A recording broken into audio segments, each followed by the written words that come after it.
Yo, what's going on, YouTube? Welcome back to the channel where we're talking real estate from private lending to land wholesaling and ground up construction.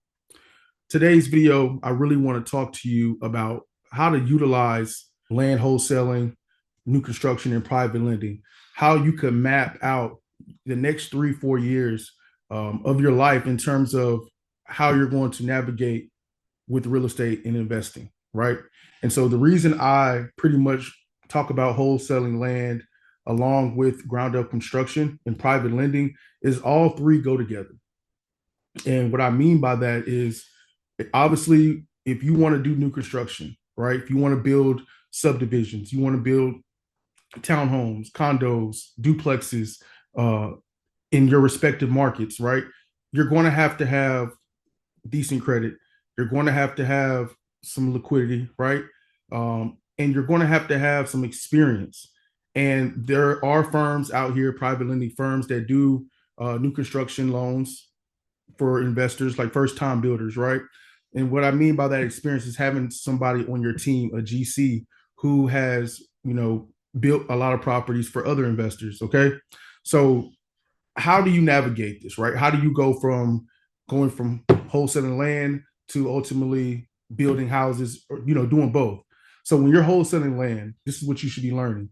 You're learning what the price per square foot on market for certain lots in the area are. If you're operating within North Carolina, if you're in Atlanta, Georgia, if you're in uh, Memphis, Tennessee, or Nashville, Tennessee, you're in Fayetteville, Arkansas, Houston, Texas, Dallas, wherever you may be, you're learning, okay, what are the popular zip codes that new construction is being built at, right? And the reason you want to stay into popular zip codes is because it shows the absorption is there. And what I mean by absorption is pretty much the time the properties are sitting on the market until they get sold. So you may be looking at 25 to maybe 40 days on market on average for new construction being built in some of these zip codes in your respective markets, right? So I'm here in Houston, Texas. There's a handful of zip codes where a lot of builders are operating in. You have certain areas. You have the OST. If you're out here in Houston, you have your Sunnyside. You have your Acres Home. You have your Fifth Ward. These areas are closer to downtown. They're experiencing gentrification. So ultimately, if you are looking to wholesale land, you should be in those areas, connecting with those builders, asking the right questions to those builders. What is their cost per build? What are they seeing in terms of the interest rates that buyers are consistently buying at? And you want to speak to builders who are active in the market today. You can get advice from a lot of people. I would choose to get the advice from people who are active, meaning they have sold a home, a build, whether it's one build they did last year, three builds, 10, whatever. Are they doing business today, right now, in this market? Not you did a deal in 2020. We're not talking about that. If you're talking about new construction, you want to be talking to builders, right? You want to be talking to GCs who build. There's no advice you can get about new construction from a person that does fix and flips. It doesn't work that way. So when you're wholesaling land, you need to be thinking about, and I talk about this in a lot of my videos, working your way backwards to get to a price that you need to be at to sell the land. You're seeing price per square foot, build cost. Take a look at listings that have sold and look at the description. Look at, are they using quartz countertops, vinyl plank flooring, stainless steel glass appliances, right? You're seeing, do they stage the property or are they just listing it with, like empty? These are questions. This is how, it's not rocket science. So when you're wholesaling land, if you're a person, your credit is not decent. And not decent means honestly, you're under 650. If you're under 650, you don't have any, you're not liquid, you don't have a lot of money, right? Because a lot of times in this new construction, you're going to need, you need to be liquid like 50 grand. And this is post you buying the land cash. So whether that's you getting with other people to pull the money together to go out and do it, you're getting a loan, whatever, you need to have about the land purchase, cash, and then you need to be liquid 50 grand. And that could be you building your credit up to where you can get your credit to the point where you have the money to go out and do this. It costs money for new construction. I'm not one of those people who believe in, like, if you're really investing, whether you're doing fix and flips or you're doing new construction or you're investing in multifamily, you need to have some cash. You need to have cash if you're trying to get started ASAP. It's like if you want to do house hack, buy a duplex, you can get that. They have so many programs for brand new construction duplexes. All you need, like I said, is get your credit right, and that's going to cost money. Wholesaling land is like the foundation. It's like, all right, I'm a wholesale. I made 5 grand. I need to invest two things. I need to invest into me and into this business. So if you take 5, you got 5 grand, take out 1,000, start working on your credit. You got 4 grand left, put out another 1,000 just to put up. You got 3, you know what I'm saying? You got 3. The next month, make you another 5, make you 2, make you 10. You got to have a goal in mind. You have to. In order for you to win, the way I'm talking about winning, like my goal is to be building anywhere between 5 to 10 houses a year, 10 projects a year. Preferably, I would like to be building duplexes and townhomes.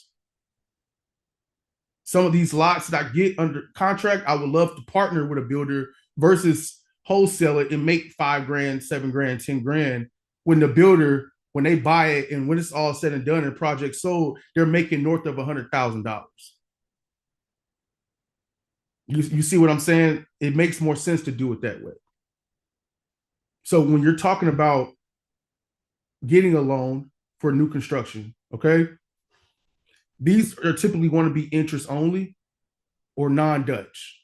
So if you see the term Dutch, non-Dutch, non-Dutch just means you're only going to pay interest on what you use.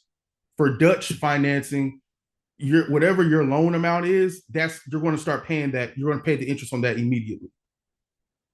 So that's just a finance term. So when you see non-Dutch, usually new construction, there's a holdback for the budget, right? So if you have a $250,000 budget, to build a house, or a $400,000 budget to build 2 townhomes, you're going to have an initial loan amount minus holdback, which is going to be your budget to build, and you're going to make your draw request.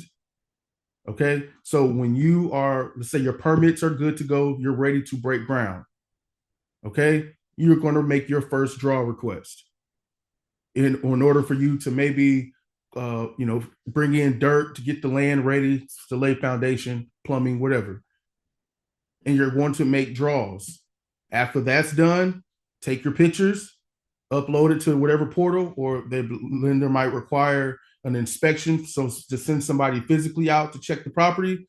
Then, okay, cool, you submit for your other draw. They might ask for invoices, receipts for paid. You get what I mean? So, like, it's very important for you to be organized when you're doing new construction. Really organized with anything that you're doing worth doing. It's easier to be consistent if you're organized. It's just you, and that's in life in general.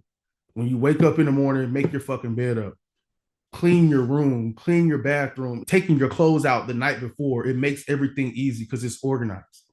And it allows you to be consistent. It makes it a little bit easier for you to be consistent. If you prepare every single day, you have a to-do list, what to do, you set yourself up for the next day prior, the night before, like, it just makes it easier. Like, when the first day of school is here, right? And you put your fit out, your new fit, your new shoes, all that for the next day, first day.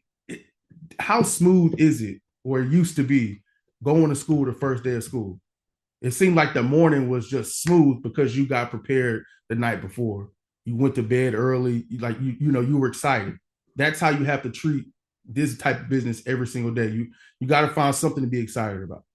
Whether it's, I'm excited that I'm about to have the opportunity to go into a new market to make calls to get a deal done, right? I met a builder who's willing to partner with me, sign on a loan for new construction if I find some land at a good price and is willing to split the profits with me. Whether that's a 80-20, 90-10, 50-50, 60-40, whatever that may be. You have to find something to keep you going. You have to be, if you want to start developing, you have to stay consistent. You have to. That's the only way for you to win. What the content that I put out when I talk about land wholesaling, private lending, new construction, you should be able to, just from my content alone, go from point A to point C. I really try to explain things so in depth using the softwares, teaching you how these lenders think, giving you what the requirements are. I try to set you up the best way that I can. I'm active in the market every single day. I've been in private lending as an underwriter and as an LO going on 6.5, 7 years now. I've looked at a ton of new construction deals. I've looked at a ton of long-term rentals, DSCR financing. I've looked at a ton of fix and flip stuff. The majority of what I've underwritten has been ground up new construction. And that's condominiums, small multifamily, townhomes, regular SFRs. I'm trying to give you the information for you to use if you're not in the industry, trying to, save you some time, some money. Get out there and hustle. If you want to learn how to wholesale land, hop in my land profit program. I'm going to have the email in the description. Shoot me an email. That's all you need to do. Shoot me an email or comment under the video, and I'll give you my email, and let's go ahead and get started. Let's get your onboarding done. Let's get you all the documents. Let's get you on the phones calling. If you watch my videos and you want any of the Excel stuff, you pretty much got it yourself. You know how to wholesale, cool. You're ready to transition into trying to build. You have some money, you have some credit, whatever. Shoot me an email. I'll send you, my worksheet, my Excel worksheet. If you want a consultation call one-on-one, we can definitely do that. I can help you find GCs. I can help you interview them, show you how to put together a GC resume. So when you're going out trying to talk to lenders and get pricing, you can send them the GC resume and say, this is who I have on my team for the experience portion, whether they're signing on the loan with you or, they may be just the GC, right? So again, please do me a favor, hit the like button, subscribe to the channel. If you have any questions, drop them in the comment section. If you want me to cover some topics, drop it in the comment section. I'm here to provide value for you. And with that being said, let's go close some deals.